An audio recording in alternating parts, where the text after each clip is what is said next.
दक्षिण भारत के इस मंदिर के पीछे दुनिया का सबसे बड़ा खजाना छिपा है। लेकिन उसके दरवाजों पर कोई ताला नहीं है। उसकी रखवाली के लिए सिर्फ दो विशालकाय नागों की आकृतियां उकेरी गई हैं, जो सदियों से उस तहखाने को दुनिया की नजरों से बचा रही हैं। साल 2011, जब भारत के सुप्रीम कोर्ट के आदेश पर केरल के तिरुवनंतपुरम में मौजूद श्री पद्मनाभ स्वामी मंदिर के तहखाने खोले गए, तो अंदर से कुछ ऐसा निकला जिसे देखकर सारी दुनिया की आंखें खुली की खुली रह गईं। दुनिया के हर देश की मीडिया ने इसे प्राइम कवरेज दी। कड़ी सुरक्षा के बीच एक के बाद एक 5 तहखाने खोले गए। वॉल्ट ए, सी, डी, ई और एफ। और इतिहास में पहली बार इंसानी आंखों ने इतना खजाना एक साथ देखा। ठोस सोने की मूर्तियां, हीरों से जड़े हुए मुकुट और इतने सोने के सिक्के जिनकी कीमत अरबों डॉलर में आकी गई। लेकिन असली रहस्य वो खजाना नहीं था जो मिल गया। असली रहस्य तो वो था जो आज तक नहीं खुला। Vault B. इंटरनेट पर अनगिनत कहानियां तैर रही थीं। कहा जाता है कि इस दरवाजे को किसी चाबी से नहीं बल्कि सिद्ध संतों द्वारा नाग बंधम मंत्र से बांधा गया है। दावे किए जाते हैं कि अगर उसे जबरदस्ती तोड़ने की कोशिश की गई तो या तो जहरीले कोबरा सांपों का झुंड बाहर आएगा या फिर समुद्र की लहरें पूरे शहर को निगल जाएंगी। क्या वाकई में कोई ऐसा श्राप है, या फिर इस खौफनाक कहानी के पीछे कोई बहुत बड़ी प्रशासनिक सच्चाई छिपी हुई है? दोस्तों, श्री पद्मनाभ स्वामी मंदिर अनेक ऐसे रहस्यों को लिए बैठा है। आज के इस वीडियो में इस मंदिर के उस तिलिस्म को जानने की कोशिश करेंगे जिसे अक्सर खजाने की चकाचौंध में भुला दिया जाता है। हम बात करेंगे उस प्राचीन विज्ञान की जिसके बिना इस मंदिर का निर्माण लगभग असंभव था। हम ये भी देखेंगे कि कैसे ये मंदिर सिर्फ आस्था का केंद्र नहीं है, बल्कि प्राचीन भारत के खगोल शास्त्र यानी एस्ट्रोनॉमी और पूरी दुनिया के साथ हमारे समुद्री व्यापार ग्लोबल ट्रेड का सबसे बड़ा गवाह है। तो आइए शुरू करते हैं। तिरुवनंतपुरम, आज के समय में केरल की राजधानी। अगर आप तिरुवनंतपुरम का अर्थ निकालेंगे तो इसका मतलब होता है भगवान अनंत का शहर, द सिटी ऑफ लॉर्ड अनंता। तमिल संतों और अलवारों के अनुसार भारत में भगवान विष्णु के 108 सबसे पवित्र मंदिर हैं, जिन्हें दिव्य देशम कहा जाता है। तिरुवनंतपुरम का श्री पद्मनाभ स्वामी मंदिर भी उन्हीं में से एक सबसे प्रमुख और शक्तिशाली स्थान है। अक्सर जब हम प्राचीन भारत की बात करते हैं तो हमारा ध्यान राजाओं की कहानियों या युद्धों तक सिमट कर रह जाता है। लेकिन ये मंदिर उस काल का आर्किटेक्चर और इंजीनियरिंग का अद्भुत नमूना है। इतना ही नहीं, इसमें रसायन शास्त्र यानी केमिस्ट्री के ऐसे अद्भुत सिद्धांतों का प्रयोग किया गया है जिनके बारे में बहुत कम लोग जानते हैं। मंदिर के गर्भगृह में भगवान विष्णु की एक विशालकाय मूर्ति विराजमान है, जिसकी लंबाई करीब 18 फीट है। भगवान शेषनाग पर विश्राम की मुद्रा में लेटे हुए हैं। लेकिन क्या आप जानते हैं, ये विशाल मूर्ति किसी आम पत्थर, संगमरमर या किसी धातु को पिघला करके नहीं बनाई गई है। इसे बनाने के लिए प्राचीन काल में नेपाल की गंडकी नदी से 12,008 पवित्र शालिग्राम शिला लाई गई थी। शालिग्राम शिला एक प्रकार की अमोनाइट होती है। विज्ञान की दृष्टि में अमोनाइट करोड़ों साल पहले विलुप्त हो चुके जीव थे, जो कालांतर में फॉसिलाइज्ड हो गए। शालिग्राम को खुद भगवान विष्णु का अवतार माना जाता है। ये शालिग्राम सिर्फ नेपाल की गंडकी नदी में ही मिलते हैं। उस दौर में जब यातायात के कोई आधुनिक साधन नहीं थे, तब हाथियों और बैलगाड़ियों पर हिमालय की तलहटी से 12,008 भारी पत्थरों को केरल के समुद्री तट तक लाना अपने आप में बहुत बड़ा प्रोजेक्ट रहा होगा। लेकिन कहानी सिर्फ पत्थरों को लाने तक खत्म नहीं होती है। इन 12,008 पत्थरों को जोड़कर एक मूर्ति का आकार कैसे दिया गया?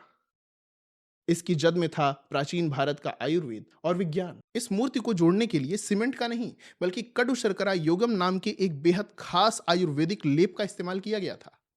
ये सरसों, गुड़ और कई दुर्लभ जड़ी बूटियों का एक ऐसा मिश्रण था जिसने इन पत्थरों को सदियों के लिए एक दूसरे से बांध दिया। ये लेप मूर्ति को कीड़ों, फंगस और मौसम की मार से आज तक बचाता आया है।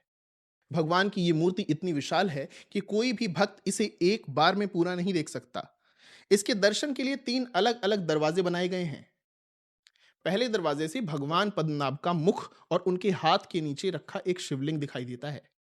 दूसरे दरवाजे से उनके नाभि कमल यानी नेवल लोटस से निकलते हुए भगवान ब्रह्मा के दर्शन होते हैं। और तीसरे दरवाजे से भगवान के चरण दिखाई पड़ते हैं। यानी एक ही मूर्ति में ब्रह्मा, विष्णु और महेश तीनों के दर्शन। इस मूर्ति की भव्यता और इसके पीछे का विज्ञान देखकर लगता है इसे बनाने वाले वास्तुकार यानी आर्किटेक्ट्स अपने आप में कितने महान रहे होंगे। लेकिन दोस्तों, उनका असली टैलेंट, उनकी बुद्धिमत्ता यानी ब्रिलियंस सिर्फ इस मूर्ति और गर्भगृह तक सीमित नहीं थी। उन्होंने इस मंदिर के मुख्य द्वार यानी 7 मंजिला गोपुरम को बनाते समय खगोल विज्ञान और गणित का एक ऐसा चक्रव्यूह रचा था जिसे देखकर आज के मॉडर्न आर्किटेक्ट्स भी अपना सिर पकड़ लेते हैं।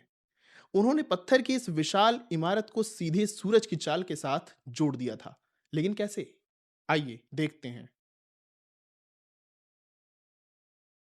दोस्तों, पद्मनाभ स्वामी मंदिर का प्राचीनतम उल्लेख 8वीं सदी का मिलता है, लेकिन कहते हैं कि 18वीं सदी में त्रावणकोर के राजा मार्तंड वर्मा ने इसका अंतिम बार रिनोवेशन करवाया था और इस दौरान बीच-बीच में इस मंदिर का जीर्णोद्धार अलग-अलग समय पर होता रहा है। अगर मैं आपसे कहूं कि 16वीं शताब्दी में बिना किसी कंप्यूटर, बिना सैटेलाइट और बिना किसी मॉडर्न लेजर तकनीक के हमारे पूर्वजों ने पत्थरों से एक ऐसा खगोलीय कैलेंडर यानी एस्ट्रोनॉमिकल कैलेंडर बना दिया जो सूरज की चाल को ट्रैक करता था, तो क्या आप यकीन करेंगे? श्री पद्मनाभ स्वामी मंदिर का विशाल गोपुरम ठीक पूर्व दिशा की ओर मुंह करके खड़ा है। वैसे तो ये 7 मंजिला इमारत साल भर बहुत ही भव्य दिखाई देती है, लेकिन साल में ठीक 2 दिन ये गोपुरम एक खगोलीय जादू यानी एस्ट्रोनॉमिकल मैजिक का गवाह बनता है। विज्ञान और खगोल शास्त्र यानी एस्ट्रोनॉमी में एक खगोलीय घटना होती है जिसे हम इक्विनॉक्स यानी विषुव कहते हैं। साल में केवल 2 दिन 21 मार्च और 23 सितंबर को ऐसा होता है जबकि दिन और रात का समय बिल्कुल ही बराबर हो जाता है। इन दो खास दिनों पर जैसे जैसे सूरज ढलने लगता है तो तिरुवनंतपुरम के इस मंदिर में एक ऐसा रोमांचक नजारा दिखता है जो किसी भी इंसान के रोंगटे खड़े कर देगा। ढलता हुआ सूरज ठीक गोपुरम के पीछे एकदम सेंटर में आता है। इस गोपुरम में ऊपर से नीचे तक 5 बड़ी खिड़कियां बनी हुई हैं। सबसे पहले सूरज की सुनहरी किरणें बिल्कुल सटीक अलाइनमेंट के साथ में सबसे ऊपर वाली खिड़की के आर पार चमकती हैं। फिर लगभग 5 मिनट के बाद सूरज धीरे धीरे नीचे खिसकता है और दूसरी खिड़की के बीचों बीच आ जाता है। फिर 5 मिनट बाद तीसरी, फिर चौथी और आखिर में 5वीं खिड़की से होता हुआ सूरज पूरी तरह अस्त हो जाता है। जरा 1 मिनट के लिए रुककर इस सटीकता यानी प्रिसीजन के बारे में सोचिए। धरती अपनी धुरी पर लगातार घूम रही है। सूरज की पोजीशन हर दिन बदलती रहती है।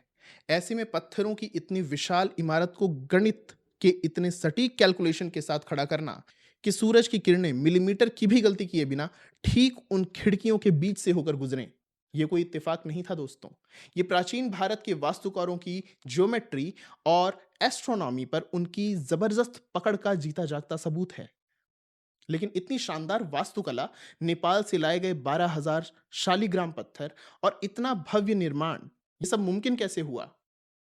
इस चमत्कार को बनाने और सदियों तक महफूज रखने के लिए बेशुमार दौलत और उससे भी कहीं बड़ी भक्ति की जरूरत थी। और ये भक्ति दिखाई त्रावणकोर के एक ऐसे राजा ने जिसने इतिहास का सबसे बड़ा और सबसे अनोखा फैसला लिया। एक ऐसा राजा जिसने अपना मुकुट, अपनी पूरी सल्तनत और अपना अरबों का खजाना सब कुछ भगवान पद्मनाभ स्वामी के चरणों में रख दिया और खुद बन गया एक मामूली सा सेवक। इतिहास गवाह है, जब भी किसी राजा ने युद्ध जीते तो उसने अपना खजाना भरा, अपने लिए बड़े बड़े महल बनवाए और खुद को भगवान घोषित कर दिया। लेकिन 18वीं शताब्दी में भारत के दक्षिणी छोर पर एक ऐसे राजा का उदय हुआ जिसने इतिहास की इस पूरी परंपरा को ही पलट कर रख दिया। उसका नाम था महाराजा मार्तंड वर्मा।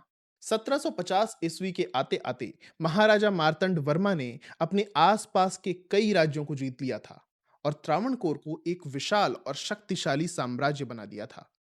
उनके पास असीमित दौलत और ताकत थी, लेकिन फिर भी उन्होंने एक अद्भुत फैसला लिया। जनवरी 1750 में महाराजा मार्तंड वर्मा अपने पूरे राज परिवार और मंत्रियों के साथ श्री पद्मनाभ स्वामी मंदिर की सीढ़ियों पर पहुंचे। उन्होंने अपनी राजशाही तलवार भगवान की मूर्ति के सामने रख दी और अपना पूरा साम्राज्य, अपनी सत्ता, अपना सारा खजाना भगवान विष्णु के चरणों में दान कर दिया। इतिहास में इस महान घटना को त्रिपदी दानम कहा जाता है, यानी भगवान के 3 कदमों पर अपना सब कुछ सौंप देना। महाराजा ने घोषणा की कि आज के बाद त्रावणकोर के असली राजा सिर्फ और सिर्फ भगवान पद्मनाभ स्वामी हैं और मैं या आने वाले वंशज अब राजा नहीं बल्कि पद्मनाभ दास भगवान के सेवक बनकर इस राज्य की रक्षा करेंगे। जरा सोचिए, जिस खजाने के लिए दुनिया भर में कत्लेआम होते थे, उसे एक राजा ने अपनी मर्जी से भगवान को सौंप दिया। और ये कोई दिखावा नहीं था दोस्तों। त्रावणकोर के राज परिवार की ये भक्ति आज तक वैसी ही कायम है। आज भी एक बेहद सख्त नियम का पालन किया जाता है। जब भी राज परिवार का कोई सदस्य मंदिर के दर्शन के लिए जाता है, तो बाहर निकलते वक्त उन्हें अपने पैरों को एक कपड़े से अच्छी तरह पोंछना होता है। क्यों? ताकि अनजाने में भी उनके पैरों में चिपक कर मंदिर की रेत का एक कण भी उनके साथ उनके महल तक न चला जाए, क्योंकि उनके लिए वो रेत का कण भी अब भगवान की संपत्ति है। अब आप समझ सकते हैं कि सदियों तक त्रावणकोर के इन राजाओं ने और पूरे देश के श्रद्धालुओं ने भगवान के खजाने में कितनी दौलत चढ़ाई होगी। सैकड़ों साल तक सोने, चांदी और हीरों का ये अंबार मंदिर के नीचे मौजूद गहरे अंधेरे तहखानों में जमा होता रहा।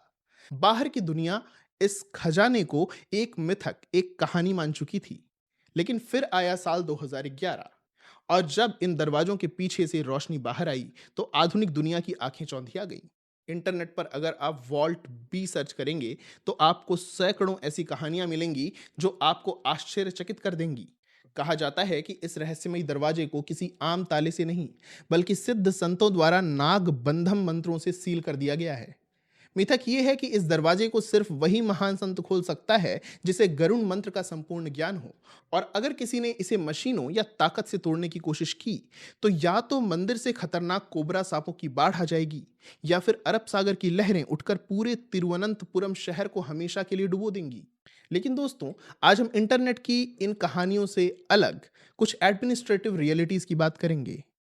क्या वॉल्ट बी को सच में आज तक कभी नहीं खोला गया है? भारत के पूर्व controller and auditor general Shri Vinod Rai ji ने सुप्रीम कोर्ट में एक आधिकारिक ऑडिट रिपोर्ट पेश की थी। इस रिपोर्ट और मंदिर के पुराने रिकॉर्ड्स के मुताबिक वॉल्ट बी का बाहरी कमरा, आउटर चैम्बर, कोई कभी ना खुलने वाला एक रहस्य नहीं है। तथ्य ये है कि इस बाहरी कमरे को साल 1990 में 2 बार और साल 2002 में 5 बार खोला जा चुका है, और तब ना कोई समुद्र की लहरें आईं और ना कोई सांपों का झुंड बाहर निकला। तो फिर आखिर सच क्या है? 2011 में कमेटी ने इसे क्यों नहीं खोला? असली रहस्य वॉल्ट बी के बाहरी कमरे में नहीं, बल्कि उसके आंतरिक कक्ष यानी इनर सैंक्टम में है। कमेटी जब बाहरी कमरे में दाखिल हुई, तो उन्हें वहां लोहे का एक और पुराना दरवाजा मिला, जो असली गर्भगृह की तरफ जाता है। दोस्तों, इस दरवाजे को न खोलने के पीछे कोई श्राप इसका कारण नहीं था। असली वजह थी आस्था और कानून। दक्षिण भारत के मंदिरों में जब भी कोई बड़ा फैसला लेना होता है, तो एक बेहद जटिल और प्राचीन ज्योतिषीय प्रक्रिया की जाती है, जिसे अष्टमंगल देव प्रश्नोत्तरी कहा जाता है। इसके जरिए भगवान की इच्छा जानने की कोशिश की जाती है। जब वॉल्ट बी के आंतरिक कक्ष के लिए यह प्रक्रिया की गई, तो पुजारियों और ज्योतिषियों ने निष्कर्ष निकाला कि इस कक्ष को खोलना भगवान पद्मनाभ स्वामी की इच्छा के सख्त खिलाफ होगा। ये तो वो पवित्र स्थान है जहां देवता की ऊर्जा सबसे ज्यादा केंद्रित है। इसे छेड़ना आस्था और परंपरा दोनों के साथ खिलवाड़ करना होगा। और भारत के सुप्रीम कोर्ट ने भी इसी धार्मिक भावना का सम्मान करते हुए इस दरवाजे को खोलने से साफ इनकार कर दिया। तो वॉल्ट बी का दरवाजा आज भी बंद है। लेकिन क्या उस दरवाजे के पीछे रखा खजाना विज्ञान, इतिहास और हमारी अर्थव्यवस्था के लिए खोला जाना चाहिए, या फिर हमारी प्राचीन आस्था और भगवान की इच्छा का सम्मान करते हुए उसे हमेशा के लिए बंद ही रहने देना चाहिए? यही वो सवाल है दोस्तों, जो हमें इस पूरी कहानी के सबसे अहम मोड़ पर ला देता है। श्री पद्मनाभ स्वामी मंदिर सिर्फ सोने और चांदी का एक खजाना नहीं है। ये हमारे प्राचीन खगोल विज्ञान, हमारी वास्तुकला और हमारे अंतर्राष्ट्रीय व्यापार का एक जीता जागता इतिहास है। और इससे काफी सारी धार्मिक भावनाएं भी जुड़ी हैं। पश्चिमी दुनिया के लोग, अंग्रेज, हमें सदियों से सपेरों का देश कहते रहे। उन्होंने दुनिया को यह बताया कि भारत तो हमेशा से एक गरीब और पिछड़ा हुआ देश था। लेकिन इस मंदिर के तहखानों से निकले उन रोमन और यूरोपियन सिक्कों ने पूरी दुनिया के सामने ये साबित कर दिया कि जब वो लोग खुद को सबसे आधुनिक मानते थे, तब वो अपना सोना देकर भारत से व्यापार किया करते थे। ये मंदिर गवाह है उस विज्ञान का जो पत्थरों को सूरज की चाल से जोड़ देता है। ये गवाह है उस भक्ति का जहां एक ताकतवर राजा भी अपना सब कुछ छोड़कर भगवान का सेवक बन जाता है। अब सवाल ये उठता है कि क्या वॉल्ट बी के आंतरिक कक्ष को खोला जाना चाहिए? कुछ लोगों का मानना है कि इतिहास, विज्ञान और देश की अर्थव्यवस्था के लिए इस दरवाजे के पीछे का सच सामने आना चाहिए। वहीं कई अन्य लोगों का मानना है कि सुप्रीम कोर्ट का फैसला बिल्कुल सही है। हमें विज्ञान के नाम पर अपनी प्राचीन धार्मिक आस्था और भगवान की इच्छा से खिलवाड़ नहीं करना चाहिए। आपकी इस पर क्या राय है? मुझे कमेंट्स में अपनी राय जरूर बताएं। मैं आपके विचारों का इंतजार करूंगा। अगर आपको प्राचीन भारत की ये भूली हुई महानता जानकर गर्व महसूस हुआ, तो इस वीडियो को लाइक करें और अपने दोस्तों के साथ शेयर करना ना भूलें। और हाँ, अगर आपको लगता है कि सिर्फ ये मंदिर ही भारत का इकलौता चमत्कार है, तो तैयार रहिए।